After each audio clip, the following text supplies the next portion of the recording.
네, 오늘 차트 통해서 볼 종목들이 좀 상당히 많을 것 같습니다. 빨리 마제스터 전문가 만나보겠습니다. 전문가님 안녕하세요.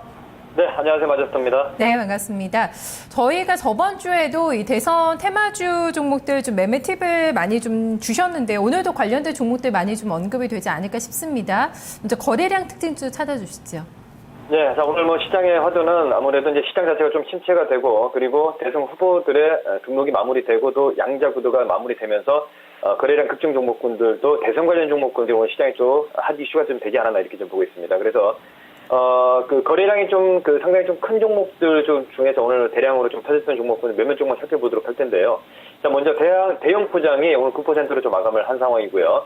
그리고 이화전기가 1200만 주 이상의 대량 거래가 터지면서 또 마감을 한 상황이 전개가 됐고, 또 지난번에 계속 언급을 좀 드렸습니다만은 우리 일자리 관련 정책주로서 에스코넥이 오늘 1000만 주 이상의 대량 거래가 터지면서 또 상한가를 좀 기록하는 모습들이 좀 보이는 이런 시장에서 조금 특징적인 종목으로 좀 볼 수 있는 게 아무래도 대선 정책주들이 그 시장에서 제일 좀 중심선상에 있지 않나 이렇게 좀 보고 있습니다. 자, 그러면 그 중에서 에스코넥이라는 종목을 한번 좀 살펴보도록 하겠습니다. 자, 오늘 그 에스코넥의 주가 흐름을 좀 살펴보게 되면 일단은 오늘 현재 국면에서 좀 상한가를 좀 기록하면서 다시 한번 우리 박근혜 후보 정책주로서 시장에서 부각이 되고 있는 상황인데, 자, 기술적 측면을 좀 살펴보게 되면 자, 이런 그 하락 트렌드를 마무리를 하고 거래량이 늘어나는 모습들이 굉장히 좀 긍정적이다 이렇게 좀 볼 수가 있겠습니다. 자, 그리고 한 종목도 좀 살펴보게 되면 윌비스라는 종목도 우리 정책주로서 다시 한번 바닥을 좀 탈피하라는 이런 모습들이 좀 특징이다 이렇게 좀 볼 수가 있겠습니다. 네, 지수상으로는 좀 밋밋한 반면에 오늘 대선 테마주 쪽군들의 흐름 종목도 굉장히 활발했습니다. 뭐 상한가 나온 종목들 코스닥 시장에서도 코스피 시장에서도 무더기로 나와서 뭐 일일이 언급하기에는 좀 힘들 것 같고요. 근데 이 종목들에서 특징을 찾기는 어렵지가 않을 것 같아요. 대선 테마주 쪽에서 종목들 좀 많이 나왔죠? 네, 맞습니다. 자, 오늘 상한가 종목들 중에서 우리가 이제 그 양자구도, 단일화 후보가 일단은 조금 마무리됐습니다. 그래서 문재인 후보 종목군들과 그리고 박근혜 후보 종목군들이 그 양쪽으로 상한가가 아침부터 점상한가를 좀 기록하는 모습들이 좀 보였습니다. 관련주들을 잠깐 간략하게 한번 좀 살펴보도록 하겠습니다. 이지가 오늘도 아침부터 좀 상한가를 좀 기록하면서 좀 특징적인 종목으로 좀 부각이 되고 있는 상황이고요. 그리고 또 그 모남이라든지 이런 종목군들도 지금 상한가를 좀 기록하고 있는 상황인데, 일단 오늘 상한가 종목군들이 좀 많이 나오다 보니까 한번 조금 더 살펴보면요. 아무래도 오늘 시장에서 가장 좀 중요하게 좀 봐야 될 부분들이 우리들 제약이라든지 인물 관련주들뿐만 아니라 그리고 정책주들도 같이 또 강하게 올라온 모습들이 좀 특징이다 볼 수가 있겠고, 이 동방성기가 지난번부터 계속 좀 신고가를 만들어내고 있는 상황인데, 일단은 또 상한가에 또 만착을 하면서 바닥권 대비해서 또 더블 시세가 좀 진행이 되고 있습니다. 그 중에서 이지의 주가 흐름도 잠깐 좀 살펴보도록 하겠습니다. 자, 오늘 이지가 사실 인물주로서 박근혜 후보 관련 인물주로서 오늘 점상한가를 기록했습니다. 사실 이런 종목군은 좀 매매하기 힘듭니다. 그러면 지금부터 어떤 전략이냐면, 자, 우리들 제약이라든지 우리들 생명과 그리고 이지, 자, 이런 그 각 후보의 인물주들은 오늘부터 해서 내일 그리고 이번 주 초반까지는 어느 정도 좀 정리를 해야 됩니다. 그렇기 때문에 제가 봤을 때는 이지가 오늘 점상한가를 좀 기록했는데, 직전 고점대가 5만 원권에서 5만 7천 원권이죠. 자, 이 가격권이 오게 되면 분명히 본전 물량이 좀 출회가 될 수밖에 없는 자리입니다. 자, 차트 기술적으로 보게 되면 이 가격권이겠죠. 네, 그래서 제가 봤을 때는 이 정도 가격 올라오면 혹시 기존에 좀 손실 보신 분들 같은 경우도 제가 봤을 때는 좀 비중 자체를 좀 줄이고 정책주로서 포인트를 좀 잡아야 되지 않나 이렇게 좀 보고 있습니다. 자, 그리고 하한가를 간 종목군들 잠깐 간략하게 한번 살펴보도록 하겠습니다. 오늘 뭐니 해도 우리 그 안철수 전 후보의 그 사퇴 얘기가 좀 나오면서 오픈베이스라든지 그리고 미래산업 이러한 종목군들이 굉장히 그 하한가를 기록했습니다. 그리고 안랩이라든지 써니전자라든지 이런 종목군들이 하한가를 기록했는데, 제가 지난주에도 말씀을 좀 드렸습니다. 자, 오픈베이스라든지 이런 종목군들을 신저가 종목에서 언급을 좀 드렸습니다만은 빠져있다고 무조건 사는 게 아니다라는 얘기를 좀 드렸었죠. 그리고 재료가 노출될 수 있기 때문에 이런 종목군은 조금 조심해서 확인하고 매매를 해야 된다는 말씀을 좀 드렸는데 아무래도 우리 시청자분들께 좀 피해가지 않았나 이렇게 좀 볼 수 있겠습니다. 네, 역시나 뭐 관련돼서 지금 잘 나가고 있는 이런 종목들도 문재인 테마주나 뭐 박근혜 테마주도 주 중반 정도에는 좀 챙기는 전략으로 얘기를 해주고 있습니다. 그래서 신고가 나온 종목들 뭐 LG 디스플레이나 삼성전자 같은 경우는 고점 냈지만 또 밀렸고 강원랜드도 들고 계신 분들 오늘 굉장히 좀 신나는 하루가 아니었을까 싶은데요. 신고가 신저가 낸 종목들은 좀 어떻게 보셨나요? 특징 잡아주시죠.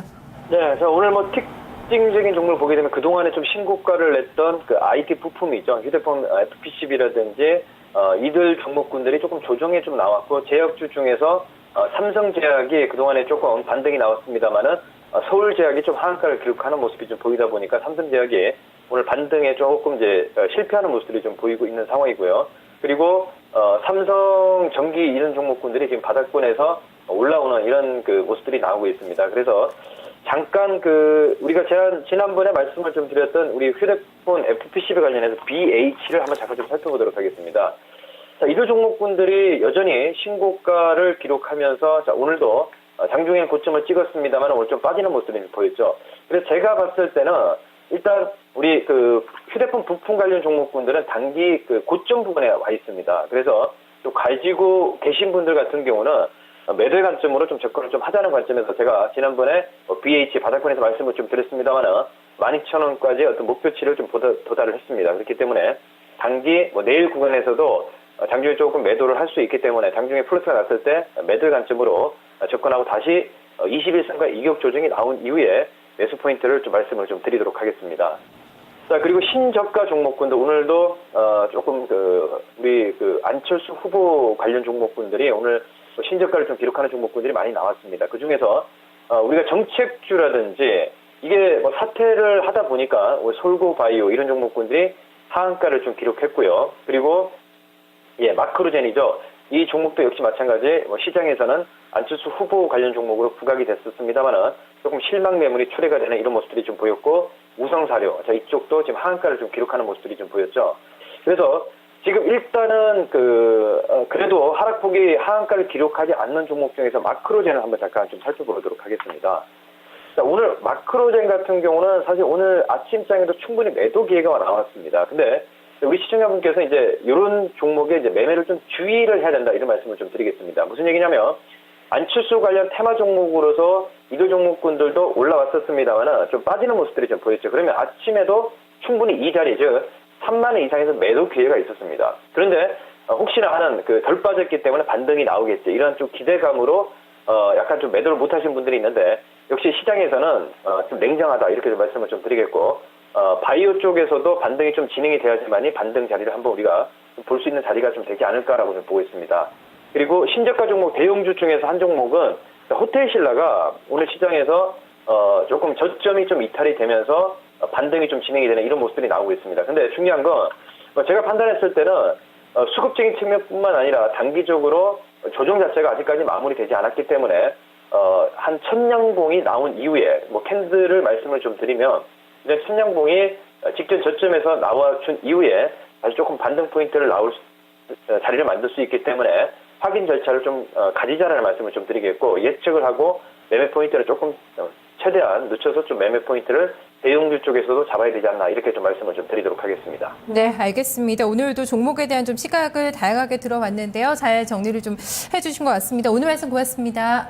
네, 감사합니다. 네, 바닥이라고 해서 좀 쉽게 좀 잡아서는 안 되는 종목군들 계속해서 얘기를 해주고 있습니다. 오늘 SX 페노션이라던가 동부제철, 하나케미칼 아직까지 바닥이 안 만들어졌다고 얘기했는데요. 오늘 다시 52주 신저가 경신하는 모습이었습니다. 오늘 언급된 종목 가운데서는 호텔 신라였죠. 오늘 좀 밀렸습니다. 내년에 휴업 여파가 좀 얘기가 나오면서 오늘 조정이 나왔는데요. 역시 아직까지 바닥이라고 보기는 힘들기 때문에 접근을 좀 자제하자는 전략을 들어봤습니다.